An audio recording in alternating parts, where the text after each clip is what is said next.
대통령과 그 탄신 100주를 기념해가지고 이 신당동 대통령 사저가 이게 재평가를 받아야 된다고. 사실은 이곳이 굉장히 활성화되어 있는데 이곳이. 맞아요. 그래 이제 지금 현재 이제 이곳에 이제 4층짜리 건물이 있었는데 4층짜리 건물을 훑고 지금 여기가 주차장 들어옵니다.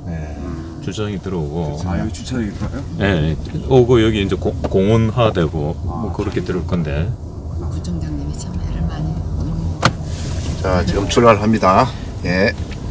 자, 이 세계 각지에 바로 생중계되고 있습니다. 저희 차는 지금 신동 총재님 차를 타고 현충원으로 가고 있는 중입니다.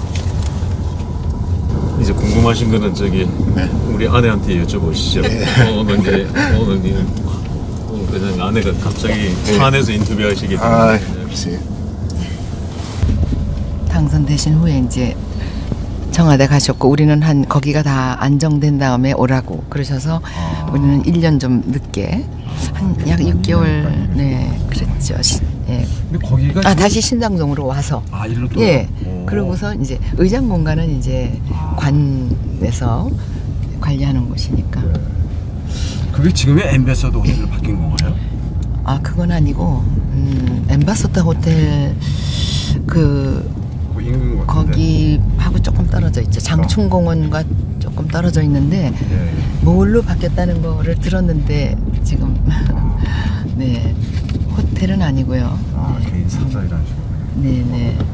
다른 용도로 아마 좀 개축을 해가지고 쓰고 있다고 알고 있습니다.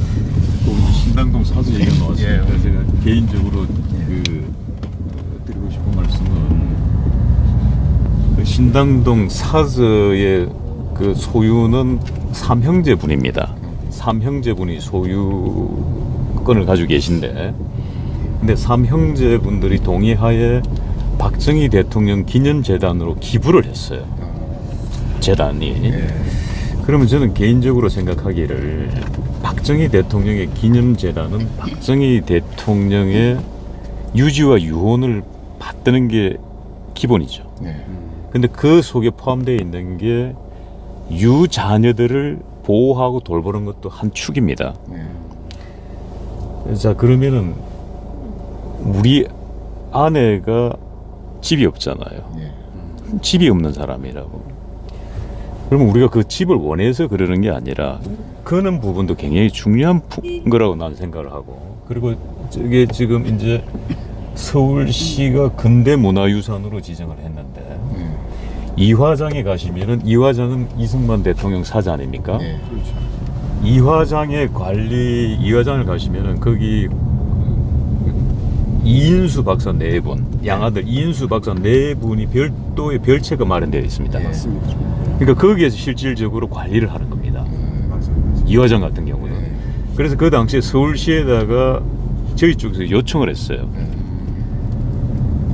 이화장처럼 지금 둘째 영예가 집이 없으니 서울시에서 이 사저를 관리할 수 있게끔, 가족이 관리할 수 있게끔 집 한 채가 아니고 방 한 칸만이라도 마련해 달라.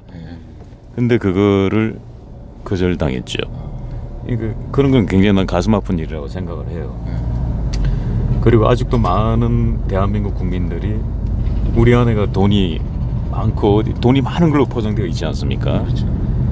그렇게 해서 제가 심지어 내가 그 당시에 MBN 뉴스와이드에 우리 아내의 채권자가 방송에 나가서 이야기한 적이 있는데, 그 채권자의 전화번호를 제가 알려드렸어요.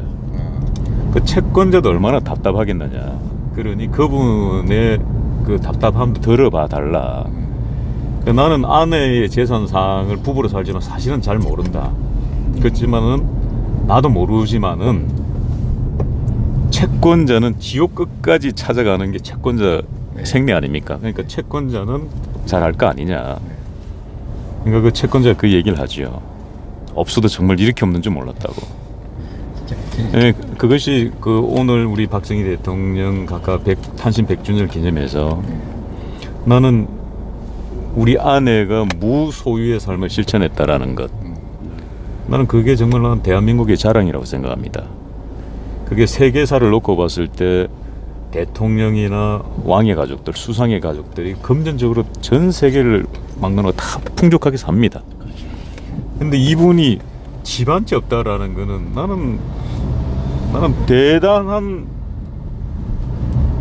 인물이고, 그렇기 때문에 사실은 내가 아내하고 인연을 맺을 수 있는 결정적인 계기가 재산이 없었기 때문에 저는 인연을 맺었는데, 세상 사람들은 제가 재물을 노리고 온 사람이라고 많이 오해를 받게 됐습니다만, 오늘 박정희 대통령과 탄신 100주년을 맞이해서 박근영이라는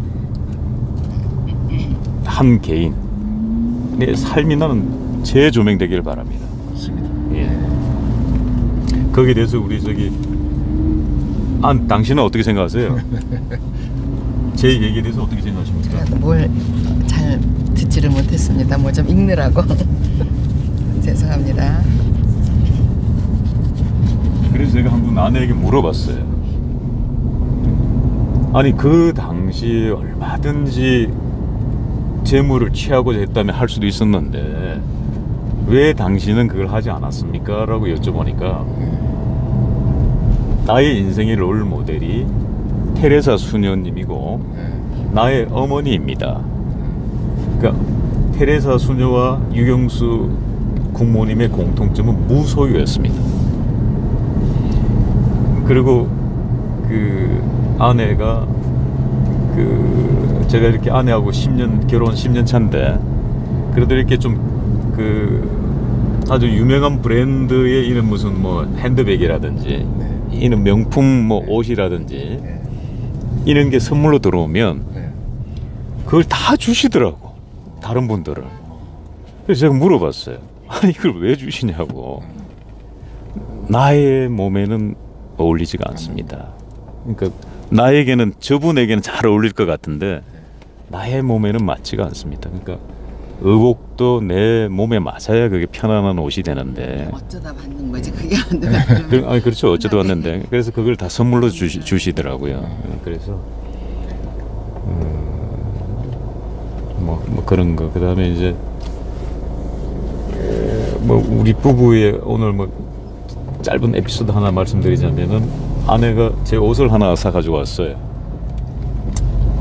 아주 비싼 옷인데 아주 세일을 세게 해가지고 사오셨다고 입어보라고 주시길래 제가 그래, 가격 보니까 이게 좀 비싸 보여. 눈으로 봐도 이게.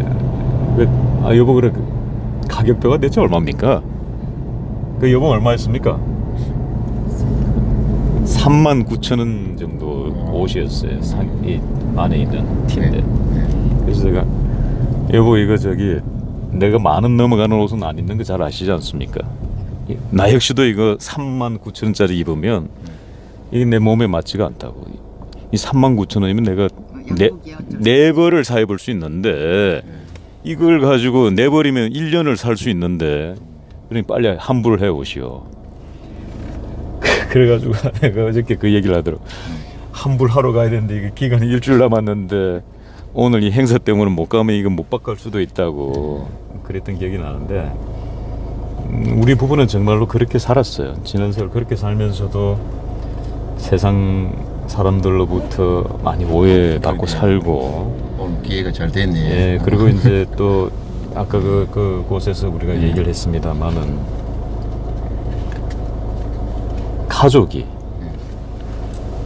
가족 간의, 형제 간의 일은 아무도 모르잖아요. 세상 사람들이 알 수가 없는 거지 않습니까? 우리가 지금 다 세상에 얘기해 주지 못한 이야기들이 있잖아요. 틀림없는 진리 하나는, 피는 물보다 진하다는 건, 그거는 뭐 만고불변의 진리라고 보고요. 저는 뭐 청와대 당연히 들어가 본 적 없어요. 그런 정도로 박근혜 대통령 취임하시자마자 역대 대통령 그 누구 어떤 분도 그런 조치를 취하지 않았는데, 특별 감찰관법을 만드셔가지고 그 친인척 일체 청와대에 5년 동안 출입할 수 없도록 그렇게 하셨기 때문에, 그렇지만 나라 일을 동생들 또 친척 일 챙기라고 대통령 하시는 거 아니잖아요. 예, 오로지 5년이라면 짧으면 참 짧은 기간입니다. 또 그 국가 일을 놓고 갈 때. 그래서 그런 차원에서 참 깨끗하게 정말 앞만 보고 그렇게 가셨는데 이런 시련을 겪고 계시는 것이 너무 가슴 아프죠. 네. 좀 아버지 18년에 이제 마무리를 다 짓기 위해서 대단한 각오로 참 첫 여성 대통령으로서의 어떤 그 사명감을 갖고 일을 해오셨는데 이런 날 같이 탄신일을 축하할 수 없는 이런 상황이 상당히 가슴 아픕니다. 그러나 분명히 하늘의 뜻이 있을 거라고 생각하기 때문에 우리가 기중화복, 그래서 화가 먼저 오고 그 다음에 복이 온다. 그래서 예수님도 다 십자가에 돌아가셨지만 항상 역사에 뭐 법정에서 무죄라는 얘기가 있듯이 박 대통령도 꼭 그렇게 평가받으시게 될 거라는 우리는 신념을 갖고 살고 있습니다. 네, 잘 버텨 주시기만을 바랄 뿐인데 모두 지금 대한 애국당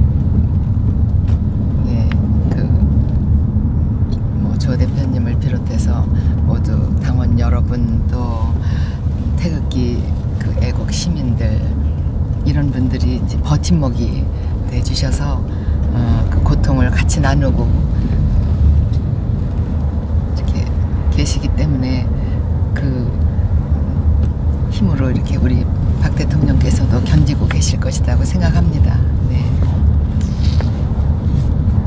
참 오늘 감사할 일이죠. 예. 박정희 대통령 각각 탄신 100주년에 우리 가족들 입장에서는 우리 박근혜 대통령께서 고초를 겪고 계십니다만은 가족 비리, 형제 비리 없는 것, 그거 하나 막아내는 게 쉬운 게 아닙니다. 정말 쉬운 게 아닙니다. 나는 그거를 해낸 정권이라는 것 그 자체가 나는 이 집안의 가장 위대합니다. 그래서 막 그게 그 당시 지금까지 무력이나 금욕이나 이런 걸로부터 굉장히 절제된 삶들을 살아왔다라는 걸 난 반증했다고 보는 거거든요. 그래서 개인적으로 그 여보, 나는 당신에게 고맙게 생각합니다.